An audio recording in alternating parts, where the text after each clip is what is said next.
and welcome to our Integrity podcast series, Understanding Integrity.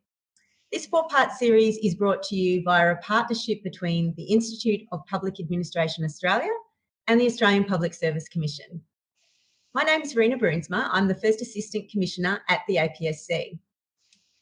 I'll begin today's podcast by acknowledging the traditional custodians of the land on which we are broadcasting from, the Ngunnawal people.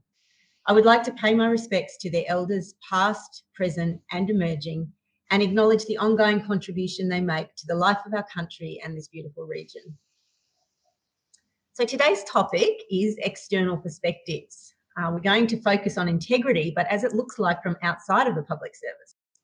We'll look a little bit more closely at how the public perceives integrity in the APS, as well as what integrity means across other sectors. We'll explore the relationship between integrity and public trust. How can we respond to challenges in this space? And what opportunities are available to us? I'm very pleased to be joined today by an excellent panel. We've got Dr. Simon Longstaff, the Executive Director of the Ethics Centre, Commander Jason Kennedy, Assistant Commissioner of the Australian Federal Police, and Ms. Philippa King, Deputy CEO of Austrade and former executive at National Australia Bank. Thank you all so much for joining me today. To begin with, some of our listeners may not actually be familiar with your roles, so I was wondering if we could just give our listeners a quick overview of what it is you do. We might start with you, Simon. Well, my job for the past 30 years has been running an organisation called the Ethics Centre. It provides practical support to individuals and organisations dealing with ethical questions that come before them, and includes what is still the world's only free national helpline for people who've got ethical issues, where anybody from federal cabinet ministers to farmers can come to get assistance to work through some of the complex issues they face. And finally, I have a bit of a public role to try and help people both identify and address some of the issues that come up more generally for the community. Thanks, Simon. Jason. Yeah, thank you. So I've been with the Australian Federal Police for 27 years now, and I'm currently in charge of our professional standards area. In the AFP, we investigate both complaints that we receive as well as corruption-based matters as well. So we not only investigate criminal matters involving our own members, but we also investigate from an administrative point of view to ensure that our members are complying with our code of conduct. Thanks, Jason. And Philippa. Yeah, hi, Rina. So my role is I'm Deputy CEO at Austrade, which is the Australian Trade and Investment Commission, so trade and investment promotion agency for the Australian government. And I've been in this role only a couple of months. Prior to that, I was Executive for Government Affairs and Public Policy at National Australia Bank for a couple of years, and prior to that was with the Department of Foreign Affairs and Trade for over 20 years. Excellent. So you've got both private sector and public sector. We'll come back to that a bit later. So thanks, everyone. Simon, if I can start with you, I'm interested in your views about the role that integrity plays in shaping trust. Well, it's the foundation for trust, really. I mean, integrity literally means that you are what you say you are and you do what you will say you will do. And so if any individual or any organisation establishes from the outset the core values and principles by which it is going to be making judgment, and then consistently acts in alignment with that, people then start to trust them, because they say, well, you've said this and you're doing that, I can rely more and more upon that. Conversely, if you say that you believe in X, but you consistently do Y, even if it's just accidentally, people say, well, I can't trust you because you've led me to believe this is the standard of judgment, and yet you've breached it on a continuing basis. And so it's experienced as hypocrisy. And if you're inside an organisation, that breaks the bonds of the organisation. It's like an acid that eats away at these things. And if you're outside an organisation, you start to treat it with extreme scepticism. Thank you. I really like what you said about, it's a good reminder. You are what you say you are, and you're going to do what you said you would do. I think that's the basis of trust for, us in our relationships as well. Jason, it would be great to get your insights from the Australian Federal Police perspective, noting that, the AFP operates in such a complex environment and requires a high degree of trust from both government and the Australian community. Yeah, thank you. Yeah, for us, particularly because the Australian Federal Police are responsible for the enforcement of both Commonwealth and local laws. Probably the biggest thing for us, and it's a catch cry that I quite often use to my people, is doing the right thing, or integrity is doing the right thing even when nobody's watching, which is somewhat reflective of the environment the police work in. A lot of time we're entrusted with making decisions around people's liberty, dealing with property, seizing drugs and the like. And so a lot of the time it's only, people are working by themselves or they're working in small teams. And it's really about making sure that, they have the utmost, integrity from the point of view is doing the right thing, because the members of the public, rightly so, would say, well, if the police can't do it, well, why should I do it? And so it really erodes it. The public trust in our very institution, our very constitution, and where the police are responsible for upholding it, we really do put a really big component on that integrity part. I guess for the police, the public probably holds you to a higher standard than everyone else because you are so visibly in the spotlight there. Yeah, most definitely. And that's certainly right across the board. Is people always talk about and will always place the police on a pedestal, which, even that goes as far as even within the Fair Work Commission. A couple of recent decisions that we've had around terminations have been upheld, and the Fair Work Commission even say the police are, held to a higher regard. Yeah. Philippa, you've worked both in the public and private sectors. I'm interested in your thoughts about integrity from your time outside of the APS, and how that translates now that you're in the APS. Yeah, sure. I mean, do you mean by that? Do you mean is there a different sort of notion of integrity, or do you mean what's the take on integrity inside the APS from outside? Look, I'm happy for you to cover either, but I guess I was really interested in, from your perspective, did it change from being outside of the public sector to being inside of the public sector, the notion of integrity and its importance? Yeah, no, look. I mean, I think that they're very similar.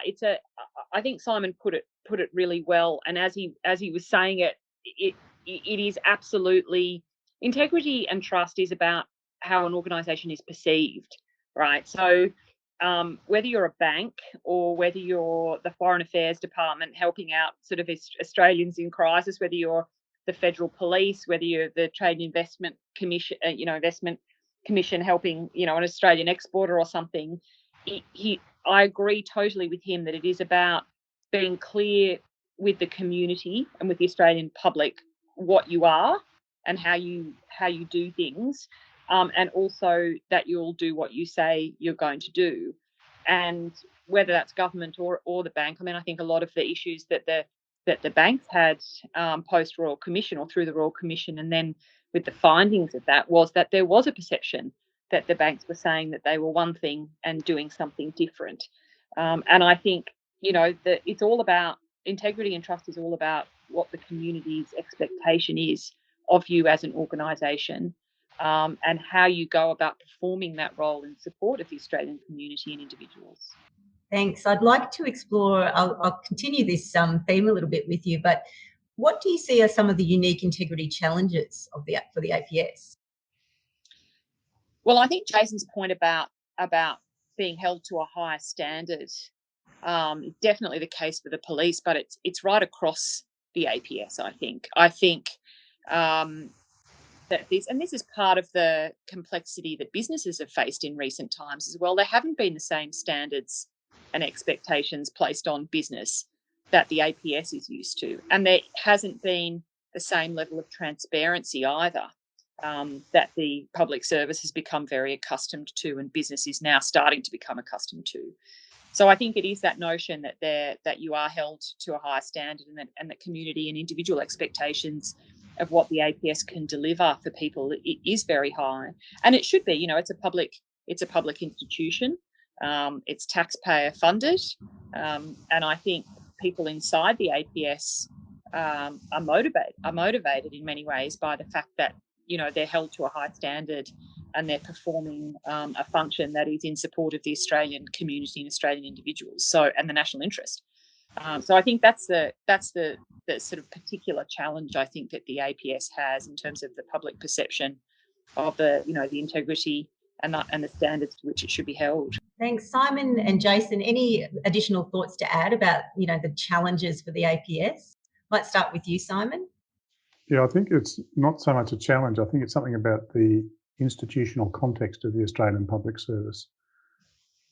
Whether it's been different in the past, I'm not sure, but at the moment, the political class, the elected politicians, have a very partial gaze, if I can put it that way. They look at the electorate, and you only really get noticed perhaps if you're in a marginal seat or something of that kind.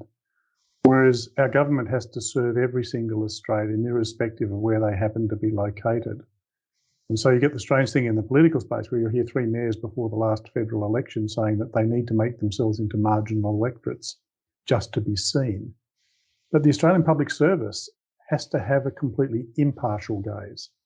It needs to see every single citizen in an equal light and to treat it in that kind of just and equitable way. So the trust that we repose in the Australian Public Service as an essential element of government, and I'd include the Federal Police in this, Jason, is absolutely critical to the actual quality, if you like, the integrity of our democracy itself. And so that puts a very particular obligation on public servants to have virtues like moral courage, to be prepared to notice and care for a citizen even if no one necessarily wants you to. And the more that you build, if you like, the ethical skin that's around the public service, the more enduring it is. And it's interesting to think about this kind of notion of skin. If you're on a motorbike and you come off, you don't want to be your own skin that's being dragged along the road. So people wear leathers, and that's the thing that becomes abraded. The same thing with the public service. You want to build a nice, thick, ethical skin so that when it's being dragged along the roadway of life, it's got that kind of depth and resilience to be able to cope with some of the challenges, not for its own sake, but for the sake of the community it ultimately serves. And I think you're right there. What attracts us as public servants to being in the public service, it is about service to the public. So having that mantra that we need to do what we say we will do and be what we say we will be is really part of why many of us want to be public servants. Jason, in terms of what you see the challenges are for the public service. For me, it's watching the COVID situation quite closely is probably that trust in government and what we're having at the moment, seeing saying to the public, we need to get vaccinated, we need to reach those 80% rates to open up the country. But, you've then got misinformation right across social media and the like. So in some sense, that good, strong moral fibre and that trust in government and institutions allows you to cut through that misinformation because people have trust. They've got previous dealings that actually say, I do trust this institution, I trust that, over what I'm just reading on Facebook or what I've just seen elsewhere. So I think these days where the news cycles are pretty much 24/7 now, there's actually a lot of chaff to get through in order to really get the correct information out there and to be able to break through. And I think that's where the trust is really, really important because people need to have a benchmark of where that trust comes from. So that's a challenge that I see right across the public service, government, and even in a policing sense as well.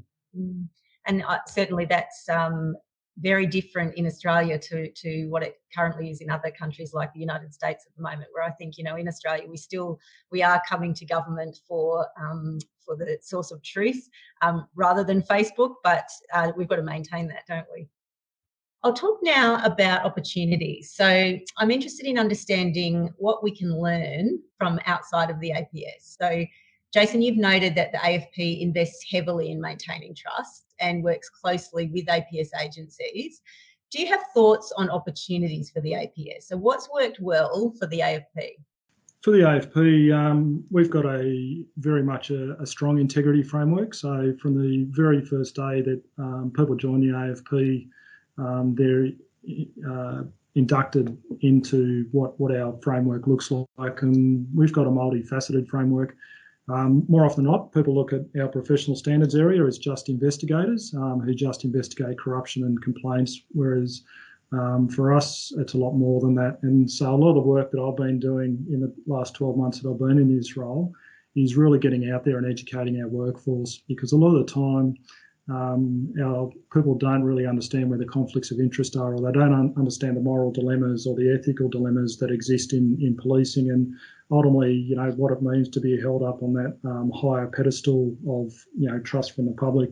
So we have actually created a cradle to grave training. We only ever used to give training at the beginning, whereas now we tend to give that training right through from not only recruits and new member induction, right through to different points throughout their career on what integrity and ethics and professional standards mean, not only as a team member, but now as a team leader, as an executive member in certain roles and the like. So we're getting people to think about professional standards and integrity as being something front of mind, and it's just something that becomes normal. For us, it's the prevention. I really try and put the ambulance at the top of the cliff rather than at the bottom. So for me, the further people fall, the harder it is to bring them back. So for me, that education prevention piece is really about just telling people where the pitfalls are and, you know, providing them the opportunities. So we have a very strong integrity reporting, even security incident reporting. So if for whatever reason they think their integrity may be in question somewhere, or you know, there's someone's asked a question of them, they can at least report it to us so we're aware and we can at least put something around it to mitigate whatever it is. Ultimately, out of we've got systems in place around the detection of where things may not be right, and obviously we put investigations to that and look for learnings and also seek to find the truth. And out of that, we then have the continual improvement. So there's a continuous recirculation of our lessons back into the workforce. But for us, it's really about making sure our members do the right thing all the time and supporting them to understand where those dilemmas and the like lie and how they then manage that through that reporting framework. So that's how the AFP does it.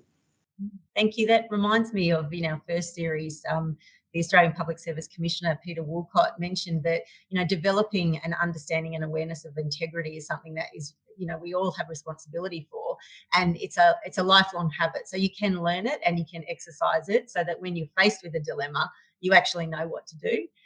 And you were talking about, you know, admitting when there has been a breach of some sort of integrity, but having the trust within the organisation to be able to go to your supervisor or manager and tell them what's happening and address it and nip it in the bud right there and then. Philippa, any thoughts that you might have on opportunities for the APS? Yeah, I mean, I think we're at a really, really interesting point at the moment because, I mean, to my mind, you know, going back to Simon's point, you know, that integrity is about saying, you know, doing what you say you're going to do.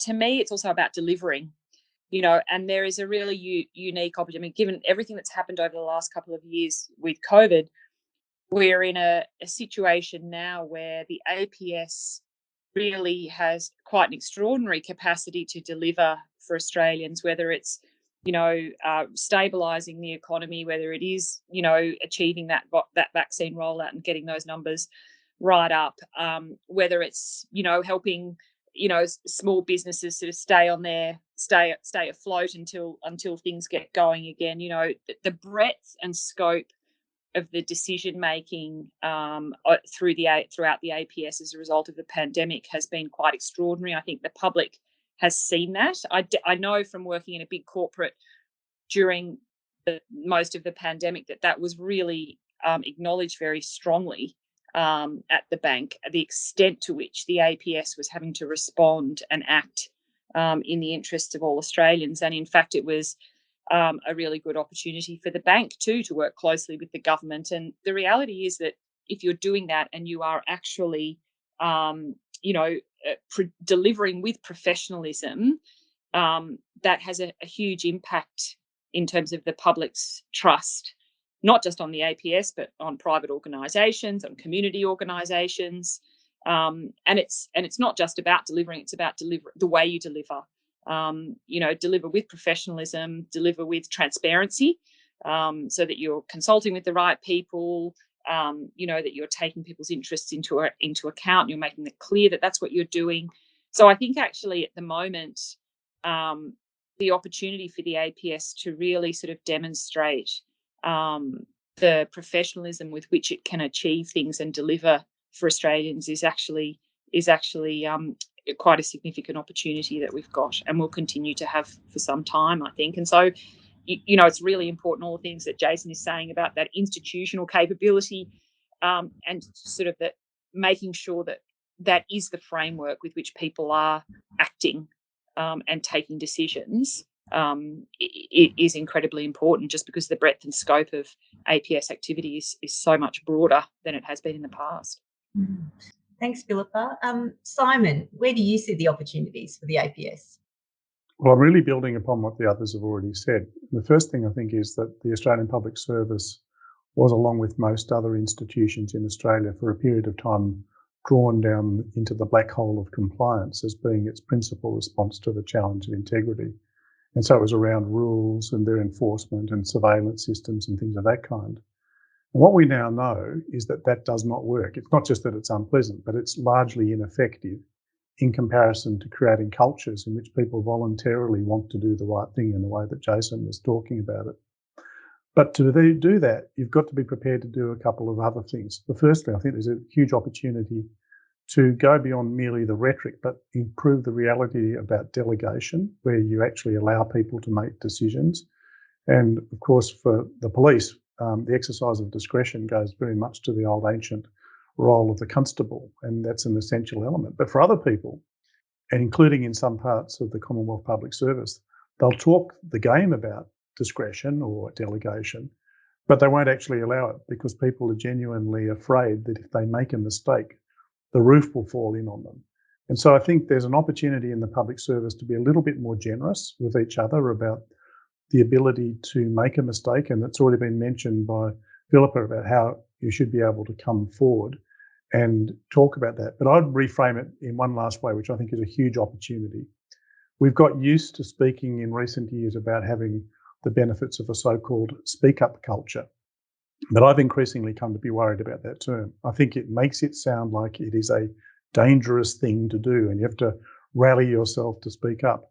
I'm far more interested in a culture of curiosity, where as a normal part of an organisational life, people can say, hang on, we say this, but we do that. And I don't understand the inconsistency, which goes back to where we were talking before about the definition of integrity.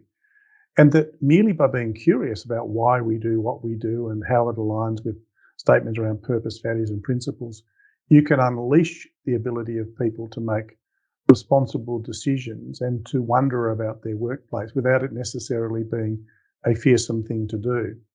And I think if we could shift in the public service both the reality around delegation and the movement from speak up to curiosity, both of those things would significantly advance the agenda around integrity.